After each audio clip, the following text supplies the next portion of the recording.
turns to Part 1. Part 1. You will hear a woman phoning about an event at a botanic garden. Now you have some time to look at questions 1 to 6.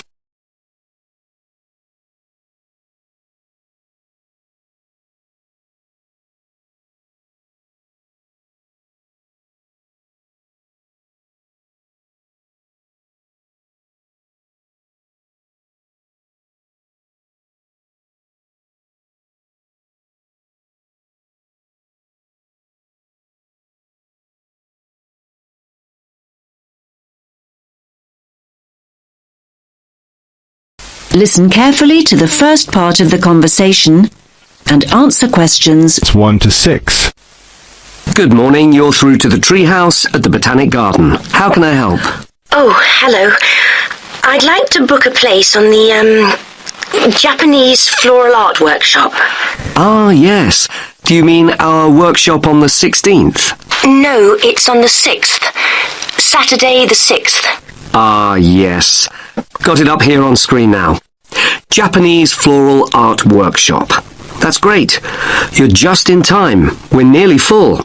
12 people have already booked a place, and this workshop is limited to 15 participants. It's one of our most popular workshops. In fact, it's the 5th one we've run. And this is the last one this term. There won't be another workshop until next year now. Oh, great. Thanks a lot. And can I just check the start time? It says on the leaflet I've got here that it begins at 12:30. That's right. It finishes at 1:30. Most of our other workshops are only half an hour long, but this one is longer. In fact, we're thinking of running some longer ones in the future. Oh, I see. Well, I'm really glad it lasts for a full hour. I don't think I would be able to come up with any kind of floral arrangement in less time than that, and certainly not in 30 minutes. Me neither. Now, one more thing. The workshop itself is free, but we're asking participants to pay £5 each just to cover the cost of the floral supplies. That's fine. Now, before I book you a place, I'll just give you some information about what'll happen on the day. Basically, it's a real hands-on workshop, so you'll be making your own floral arrangement that you can take home afterwards. That's great. I'm really looking forward to that. Now, a couple of important things. Please remember to bring scissors or cutters to the workshop. Unfortunately, we only have a limited number of pairs to lend people who forget them on the day. Last year, some participants ended up using penknives, which are not at all suitable for floral arranging. Right. I'll make a note of that. And you'll also need to bring your own container. Do you mean a bag, that sort of thing? No, you need a shallow container. Basically, it has to be shallow with a wide base, so that you can use it to work on your arrangement. It can be pottery, wood, plastic, whatever you like. Oh, of course. I see. I'm sure I can find something suitable. And when you arrive for the workshop, ask for Elizabeth Macmillan. She's leading the event. She's a really experienced workshop leader. She's been running the event for us for many years, so you'll certainly be in good hands. That's good to know. Now you have some time to look at questions 7 to 10.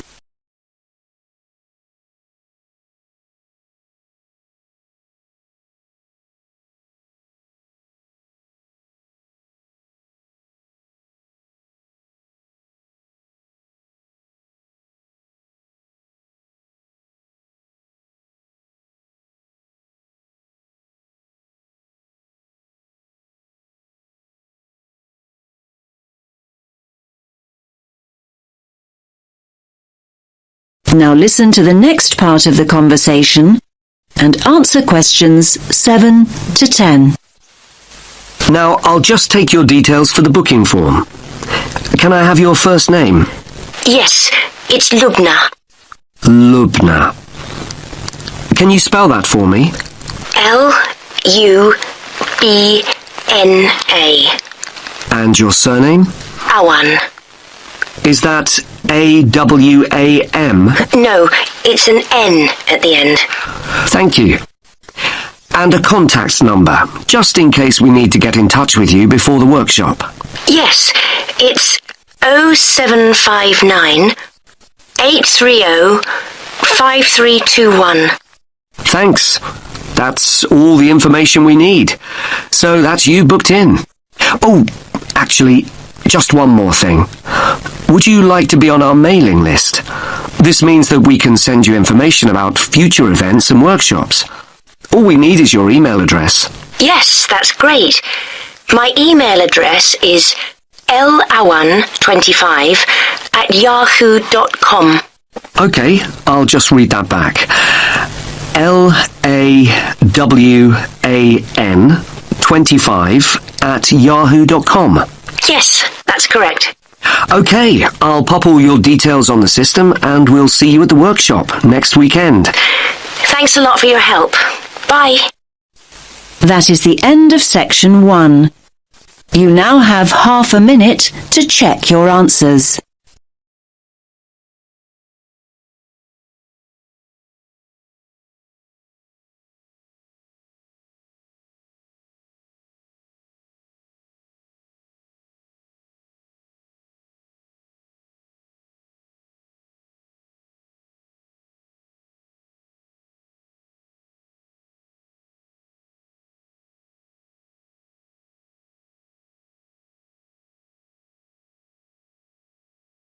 Now turns to Part 2. Part 2. You will hear a local radio program about cycling courses in London. First, you have some time to look at questions 11 to 14.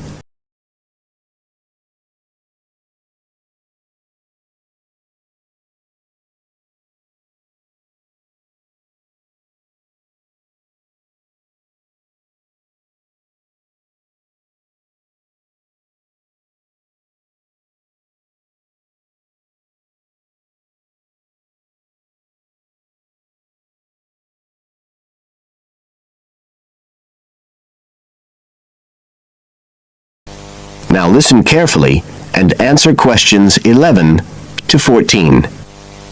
There's been a great deal of interest lately in encouraging people to use bicycles instead of cars as a means of transport. But not everyone is confident about riding a bike at the best of times, let alone in the middle of a city like London. Jack Hayes is a professional trainer who works for a London-based company, Cyclist, which provides cycle training for the public. What exactly does Cyclist do, Jack? Well, our basic purpose is to promote cycling as a sustainable form of transport. We believe the best way to promote cycling is to teach people to use their bikes safely and with confidence. In European countries, people all learned from their parents, and they also learned in school. And when I tell them I teach people to ride bikes, they laugh. They think it's crazy. But here in London, it's completely different. You're approaching the point where a whole generation of people have grown up not being allowed by their parents to cycle because it was considered to be getting too dangerous. And so, in turn, they can't teach their children. We believe in realistic training. So if someone wants to use a bike regularly, say to get to work or school, we aim to train them by teaching them to ride on the actual roads they'll use, so they can develop the basic skills they need and build up their confidence that way. At City Cyclist, we believe cycling's for everyone, no matter what age or level of ability or mobility. We do complete beginners and also advanced courses. That's for urban cyclists who want to deal with things like riding in streets with complicated intersections and things like that. We don't promote the use of personal protective equipment for cyclists, and we endorse the policy of the European Cyclists Federation that parents should be allowed to make an informed choice as to whether or not their child wears a helmet. We believe the key to safe cycling is assertiveness, taking your place on the road. This has to be instilled right from the beginning. Assertive road positioning and behavior is the key to safe cycling in congested urban environments. Some people are surprised that we don't promote the segregation of cyclists from motorized traffic, but we don't think that's practical in all urban environments. Instead, we teach people to use as much road space as they need to travel safely and effectively. You now have some time to look at questions 15 to 20.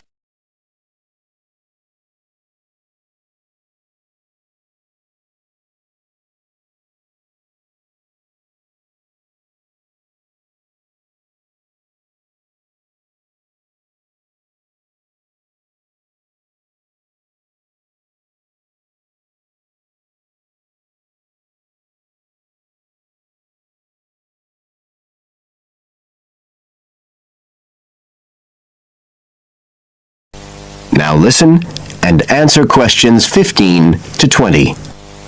Now, as well as courses for individuals, City Cyclist provides a number of services for organisations. For example, we can deliver fun, safe cycle training activities at schools, arranging courses so that the disruption of curriculum time is kept to a minimum. As well as this, in order to promote safe cycling, we have provided training courses for employees and staff of local councils. And we are also increasingly looking at developing training courses in companies in order to help employers work towards green transport plans by helping to increase the number of staff cycling to work. Right, so that's a brief summary of what we do. If any listeners would like to find out more about the organisation, you can have a look at our website. That's City Cyclist, C-I-T-I, cyclist.co.uk.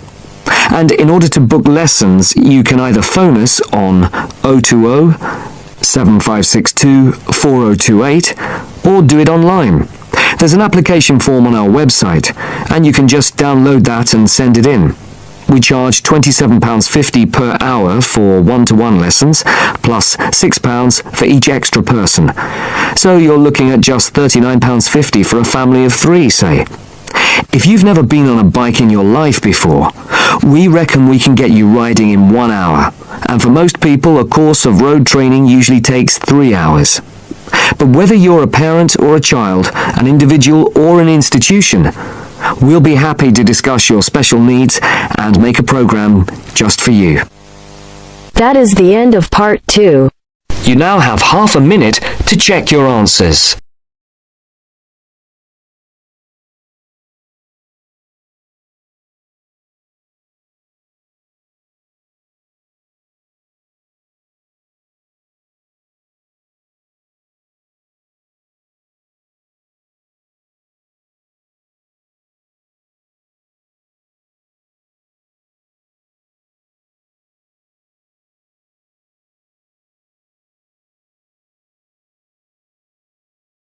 Now turns to Part 3.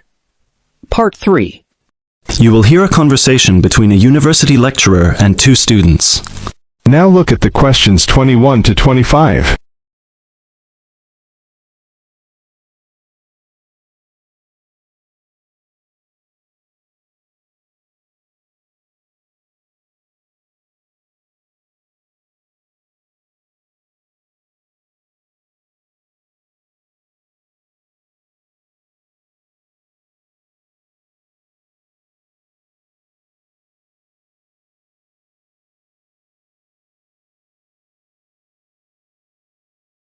Now listen carefully and answer questions 21 to 25. James, Carol, thank you for coming in. Have a seat. So, I take it both of you have completed your interviews with the managers? Yeah. Right. Great. Remind me, who's supposed to do the interview but the manager from the chain supermarket? That was me. Right, so that means that you were going to do the interview with the clothes shop, Carol, right? Yeah, but we decided to swap at the last minute, so I did the supermarket instead. Okay, so let's start with you first, Carol. If I remember correctly, you reported that your interviewee was very difficult to get through to. Is that right? Yeah, he had a very busy schedule, so it was hard for him to fit me in and show me around the store and everything. We had to reschedule about 3 times before I finally managed to do the interview with him. And how was it for you, James? Oh, I had no issues at all. I just went in on a weekday and the shop was empty, so we did it right there and then. Great. So, Carol, how did you find the management scheme? Let's start with how they recruit their trainees. So, according to the manager, the way it works is that the graduates go through a rigorous recruitment process that includes an interview with a panel and a trial day.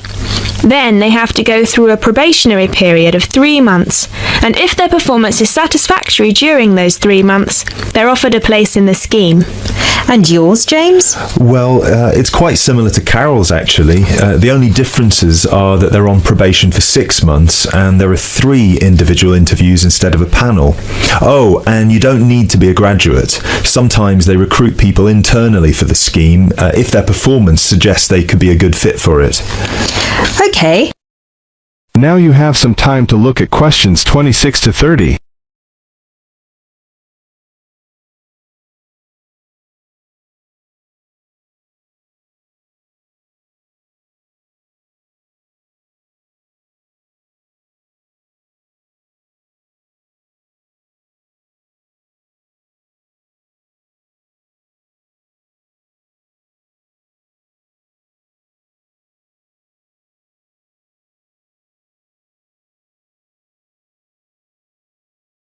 Listen carefully and answer questions 26 to 30. And how about the training offered? Carol? It's all very on the job. Trainees start at the bottom as shelf stockers or delivery merchandisers.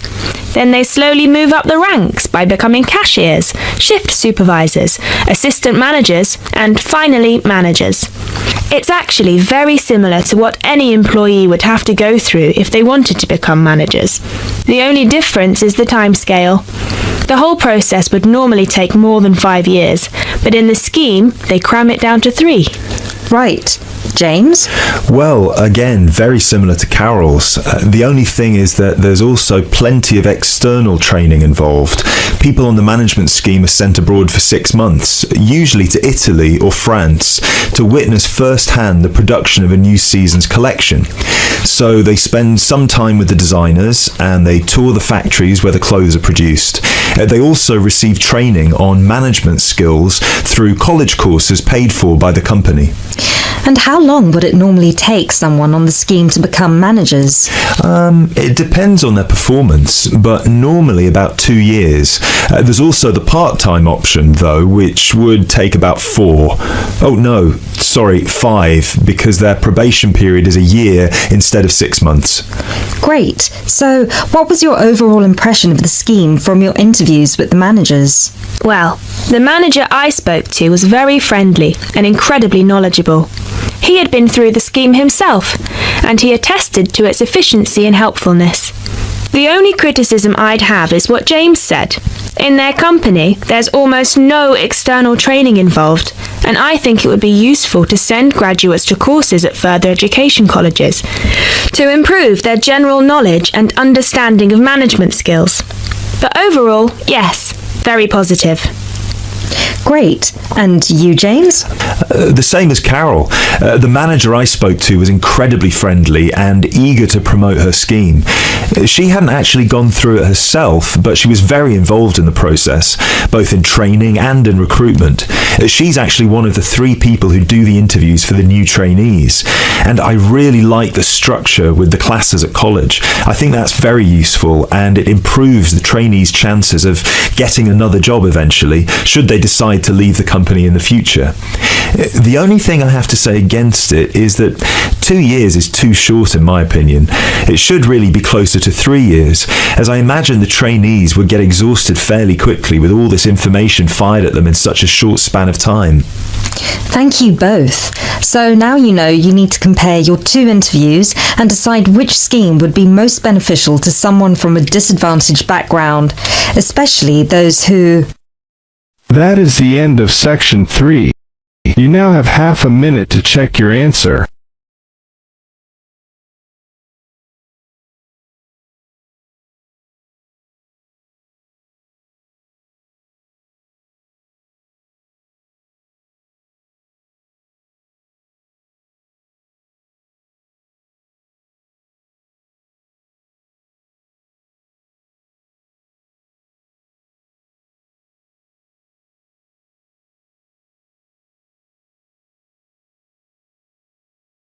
Now turns to Part 4.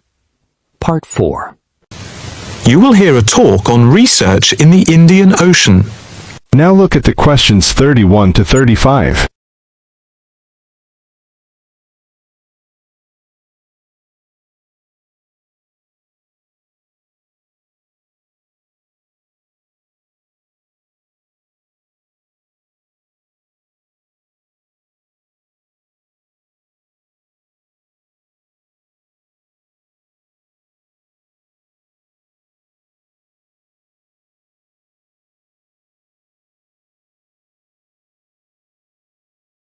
Now you have some time to look at questions 31 to 35.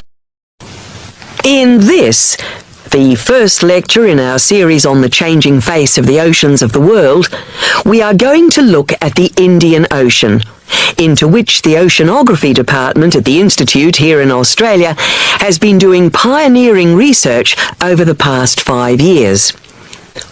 Let us start with some facts about the Indian Ocean to give you an idea of the scope and complexity of the enterprise we have undertaken.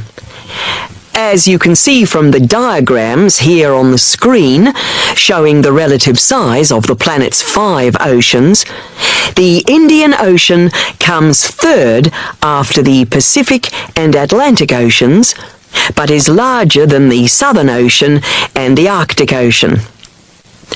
On this slide, you can see that the Indian Ocean is different from the 2 larger oceans in that it is landlocked to the north and does not extend into the cold regions of the North Pole.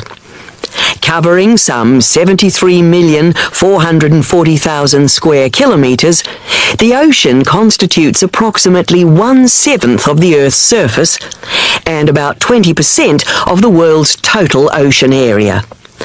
At the equator, it is around 6,400 kilometres wide, with the average depth being about 3,400 metres, and with the deepest point being the Java Trench at 7,450 metres. Flowing into the Indian Ocean, we have some of the world's greatest rivers. The Zambezi here, the Ganges here, the Indus, the Brahmaputra, and the Tigris-Euphrates just here.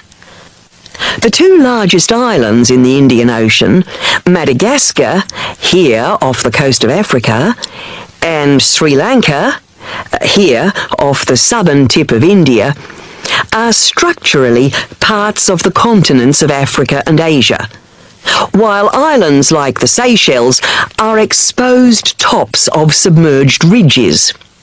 The Maldives are low coral islands, and Mauritius and Réunion are volcanic cones. The surface waters of the ocean are warm, except where the ocean touches the cold waters to the south.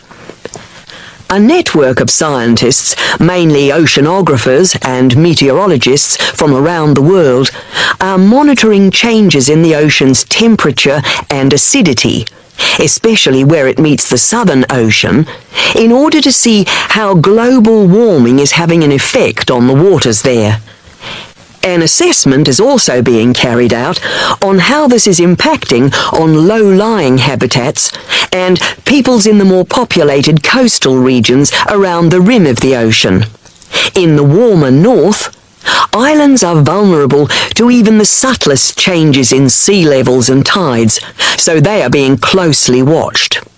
Moreover, a close eye is being kept on wind changes, especially alterations to the monsoon rains, typhoons, cyclones, and any other natural phenomena.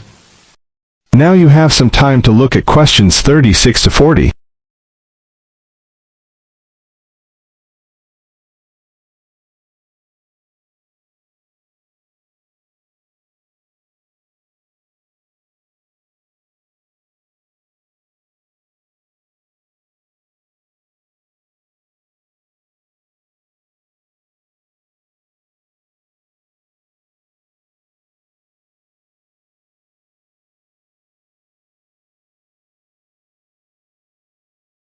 Now listen carefully and answer questions 36 to 40. In addition to the information sent from the ship that we have stationed off Antarctica in the south of the Indian Ocean, data are being transmitted round the clock from buoys anchored at various points around the ocean.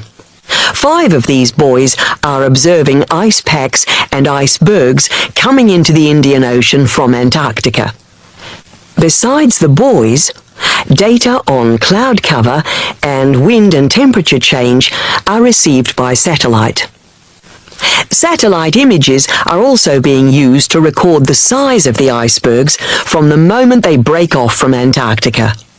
Their course is then mapped as they move out into the Southern Ocean. Here at the Institute, the raw data from the various sources are received and the information is then constantly processed by a bank of computers. Once the data have been collated, the next step in the process is the analysis by experts here and at centres around the world, looking for even the slightest shift in patterns of temperature, wind and sea levels. In the light of the fact that this is a global enterprise, the Institute is staffed 24 hours a day with researchers working in shifts, and we are in constant contact with centres all around the world. In total, 900 experts from around the globe are involved in the programme. The work at the Institute is now into the 5th year of a 10-year data collection, which began in 2003. The analysis of the 5 years to 2008 will be published early in 2009. However, changes in patterns are already being noticed since the data have been gathered.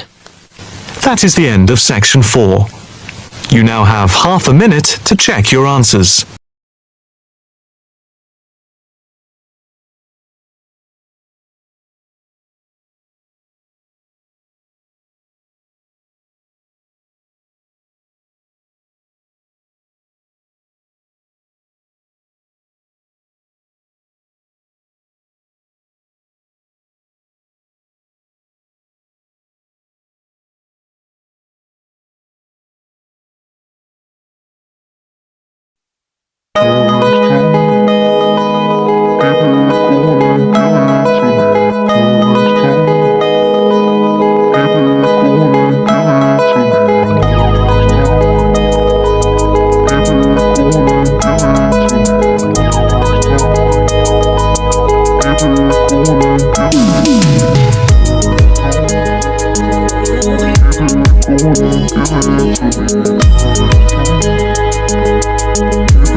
Give it to me.